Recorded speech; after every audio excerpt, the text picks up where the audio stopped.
নমস্কার বন্ধুরা, রন্ধনে বন্ধনে আপনাদের অনেক অনেক স্বাগত। আজকে দেখাবো অত্যন্ত সুস্বাদু মাটন কষার রেসিপি। আমি গত কয়েকদিন একটু কাজে ব্যস্ত থাকায় নিয়মিত ভিডিও আপলোড করতে পারিনি, সেজন্য আমি আপনাদের সবার কাছে ক্ষমা চেয়ে নিচ্ছি। একটু আপনারা মানিয়ে নিন, সামনের মাস থেকে নিয়মিত ভিডিও দেব। মাটন কষা বানানোর জন্য প্রথমে 1.5 ইঞ্চি আদা, 4টে কাঁচা লঙ্কা আর 15 থেকে 20 কোয়া রসুন খুব ভালো করে মিক্সিতে পেস্ট করে নেব। এরপর নিয়েছি 500 গ্রাম মাটনটাকে খুব ভালো করে ধুয়ে জল ঝরিয়ে একটা বাটিতে রেখেছি। এবার মাটনটাকে ম্যারিনেট করে নেব। সেজন্য প্রথমেই দিয়ে দিলাম 1 চামচ নুন, তারপর দেব 1 চামচ হলুদ। এরপরে যে আদা রসুন বাটাটা করে রেখেছিলাম সেখান থেকে 3 চামচ আদা রসুন বাটা দিয়ে দিলাম। এরপর টক দই দেব। আমি 100 গ্রাম থেকে একটু কম টক দই নিয়েছি, পুরো 100 গ্রাম টক দই নিইনি। তারপর দিয়ে দিলাম 1/2 চামচ গরম মশলার গুঁড়ো আর দেব ছোট চামচের 2 চামচ সর্ষের তেল। এবারে সমস্ত উপকরণ দিয়ে মাংসটাকে খুব ভালো করে মেখে নিতে হবে। মাংসটা মাখা হয়ে গেলে আমি 1 ঘন্টা রেখে দিয়েছিলাম। আপনাদের হাতে সময় বেশি থাকলে আপনারা 1.5 থেকে 2 ঘন্টাও রেখে দিতে পারেন। যত বেশি টাইম রেখে দেবেন তত ভালো, মাংসটা তত বেশি নরম হবে। মাংসটা আমার মাখানো হয়ে গেছে, দেখুন খুব ভালো করে মাংসটা মেখে নিয়েছি। আমি কিন্তু জিরে গুঁড়ো বা ধনে গুঁড়ো দিইনি মাখার সময়, ওটা রান্নাতে ব্যবহার করব। মাংসটা মাখা হয়ে গেলে এবার ঢেকে দিয়ে আমি 1 ঘন্টা রেখে দেব। 1 ঘন্টা পরে গ্যাসে একটা প্যান বসিয়েছি।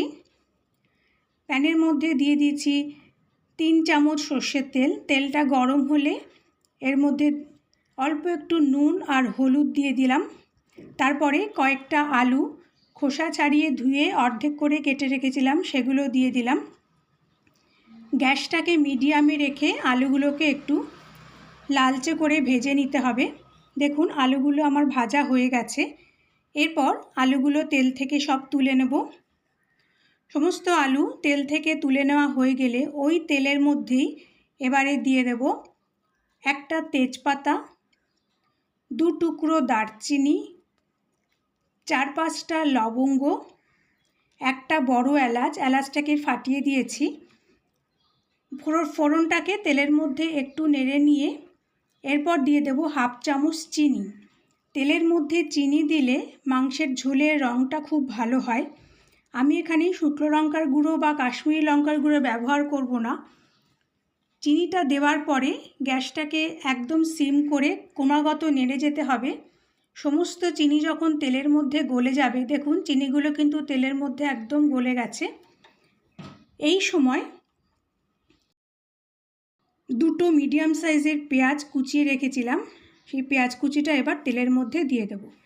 গ্যাসটাকে মিডিয়ামে রেখে পেঁয়াজটাকে এবার একটু ভেজে নিতে হবে, বাদামি রং ধরা পর্যন্ত পেঁয়াজটাকে ভেজে নিতে হবে। আমি 2টো মিডিয়াম সাইজের পেঁয়াজ দিয়েছি, তবে আপনারা ইচ্ছে করলে আরও বেশি পেঁয়াজ দিতে পারেন। তবে আমার মনে হয় 500 গ্রাম মাংসে 2টো পেঁয়াজই যথেষ্ট। আমার রেসিপিগুলো আপনাদের ভালো লাগলে চ্যানেলটাকে প্লিজ সাবস্ক্রাইব করে দেবেন আর পাশে থাকা বেল আইকনটা প্লিজ প্রেস করে দেবেন, যাতে পরবর্তীকালে ভিডিও আপলোড করলে তার নোটিফিকেশান আপনাদের কাছে সঙ্গে সঙ্গে পৌঁছে যায়। আমার ফেসবুক আর ইনস্টাগ্রামের পেজটাও একটু ফলো করে দেবেন। লিঙ্কটা ডেসক্রিপশন বক্সে দেওয়া আছে আর পিন বক্সেও দিয়ে দিয়েছি, একটু দেখে নিতে অনুরোধ করছি। মিডিয়াম ফ্লেমে পেঁয়াজটাকে বেশ লালচে বাদামি রং ধরা পর্যন্ত ভেজে নেব। খুব বেশি লাল করে ভাজার দরকার নেই। দেখুন পেঁয়াজটা যখন এরকম ভাজা হয়ে যাবে তখন এর মধ্যে যে আদা রসুনের পেস্টটা বানিয়ে রেখেছিলাম সেটা এবার পেঁয়াজের মধ্যে দিয়ে দেব। আদা রসুনের পেস্টটা দেওয়ার পরে গ্যাসটাকে মিডিয়ামে রেখেই পেঁয়াজের সঙ্গে খুব ভালো করে কষিয়ে নিতে হবে। আদা রসুনের কাঁচা গন্ধ চলে যাওয়া পর্যন্ত মশলাটাকে বেশ ভালো করে কষাতে হবে। হাই করে না কষানোই ভালো। গ্যাসটাকে কখনো মিডিয়ামে কখনো লো টু মিডিয়ামে রেখে খুব ভালো করে পেঁয়াজ আর আদা রসুনের পেস্টটাকে কষিয়ে নেব। কিছুক্ষণ কষিয়ে নেওয়ার পরে এর মধ্যে দিয়ে দেব একটা ছোট সাইজের টমেটো কুচিয়ে রেখেছিলাম, সেটা দিয়ে দেব। টমেটোটা যাতে তাড়াতাড়ি গলে যায় সেজন্য এর মধ্যে দেব অল্প একটু নুনটা দিলে খুব তাড়াতাড়ি টমেটোটা গলে যাবে। নুনটা দিয়েও এবার লো টু মিডিয়ামে রেখে টমেটোটাও সমস্ত মশলার সঙ্গে একটু ভাজা ভাজা করে নেব। কিছুক্ষণ কষিয়ে নেওয়ার পরে এরপরে গুঁড়ো মশলা দেব। প্রথমেই দেব হাফ চামচ হলুদ,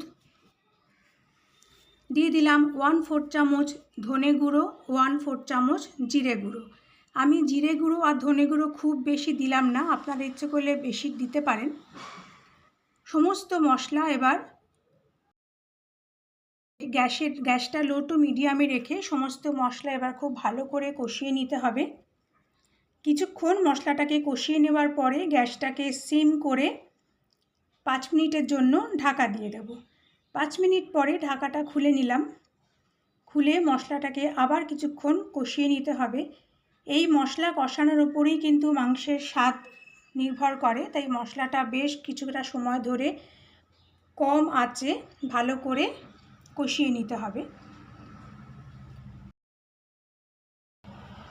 খুব ভালো করে কষিয়ে নেওয়ার পর যখন মশলা থেকে তেল রিলিজ করবে, দেখুন মশলা থেকে বেশ খানিকটা তেল বেরিয়ে গেছে। এই সময় ম্যারিনেট করে রাখা মাংসটা এবার কড়াইয়ের মধ্যে দিয়ে দেব।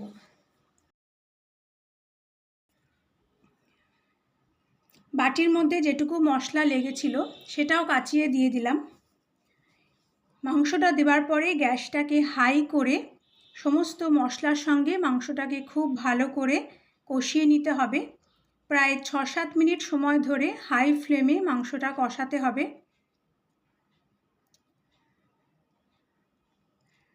আমি এখানে কোনো রকম লঙ্কার গুঁড়ো ব্যবহার করিনি। মাংস ভালো করে কষালেই মাংসের রং কিন্তু খুব সুন্দর হয়। তাছাড়া তেলের মধ্যে আমি যে চিনিটা দিয়েছি তার জন্য কিন্তু ঝোলের রংটা খুব সুন্দর হবে। গ্যাসটাকে হাই করে 6 থেকে 7 মিনিট মাংসটাকে খুব ভালো করে কষিয়ে নিতে হবে। তারপর গ্যাসটা সিম করে ঢাকা দিয়ে দেবো 5 মিনিটের জন্য। 5 মিনিট পর ঢাকাটা খুলে আবার একটু নেড়ে আবার ঢাকা দিয়ে দিতে হবে। এইভাবে ঢাকা দিয়ে দিয়ে মাংসটা বেশ খানিকক্ষণ কষিয়ে নিতে হবে। মাংস যত ভালো কষানো হবে মাংসের টেস্ট কিন্তু তত ভালো হবে। তাই কষানোটা বেশ কিছুটা সময় ধরে অল্প আঁচে ভালো করে কষাতে হবে। আবার ঢাকা দিয়ে দিলাম। এইভাবে ঢাকা খুলে নেড়ে দেব, আবার ঢাকা দিয়ে দেব। এইভাবে ঢাকা দিয়ে দিয়ে মাংসটা কষানোর পরে যখন দেখবেন মশলাটা একটু শুকিয়ে আসছে, তখন অল্প করে গরম জল দিয়ে দিয়ে আবার কিন্তু মাংসটাকে কষাতে হবে। খুব ভালো করে মাংসটা দেখুন কষানো হয়ে গেছে। এরপরে যে আলুগুলো ভেজে রেখেছিলাম আলুগুলো দিয়ে দিলাম। তারপরে অল্প 2 হাতা গরম জল দিয়ে দেব মাংসের মধ্যে, দিয়ে আবার মাংসটা খুব ভালো করে কষিয়ে নেব। এইভাবে গরম জল দিয়ে দিয়ে এবার কষাতে হবে। কিছুক্ষণ কষিয়ে নেওয়ার পরে ঢাকা দিয়ে 5 মিনিট রেখে দেব। তারপর ঢাকাটা খুলে আবার কষাতে হবে। এইভাবে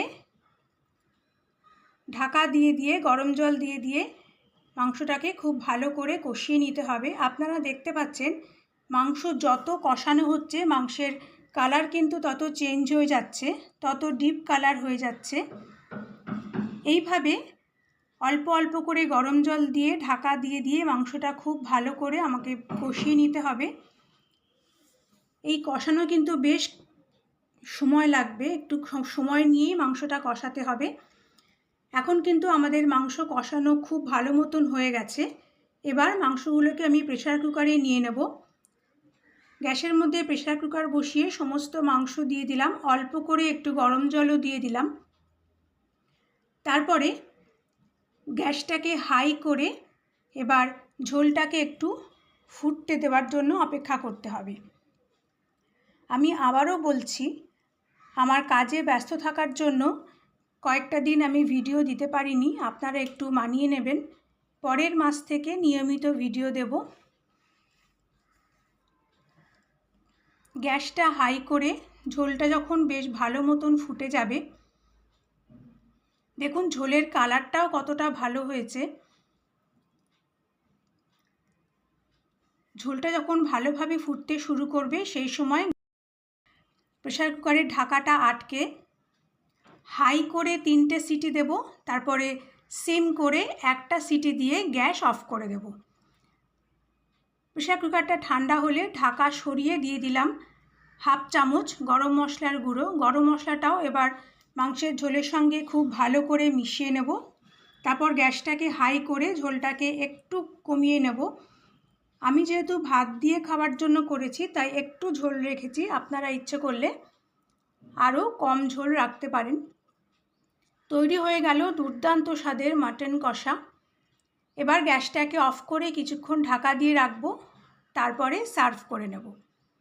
সাদা ভাত, ফ্রাইড রাইস, পোলাও, রুটি, লুচি, পরোটা, নান সবার সাথেই ভালো লাগবে এই মাটন কষা। আমি এবার একটা প্লেটে সার্ভ করে নিচ্ছি। আশা করি আমার আজকের রেসিপিটি আপনাদের ভালো লেগেছে। পরের দিন আবার একটা নতুন রেসিপি নিয়ে চলে আসব। ততক্ষণ আপনারা ভালো থাকবেন, সুস্থ থাকবেন। নমস্কার।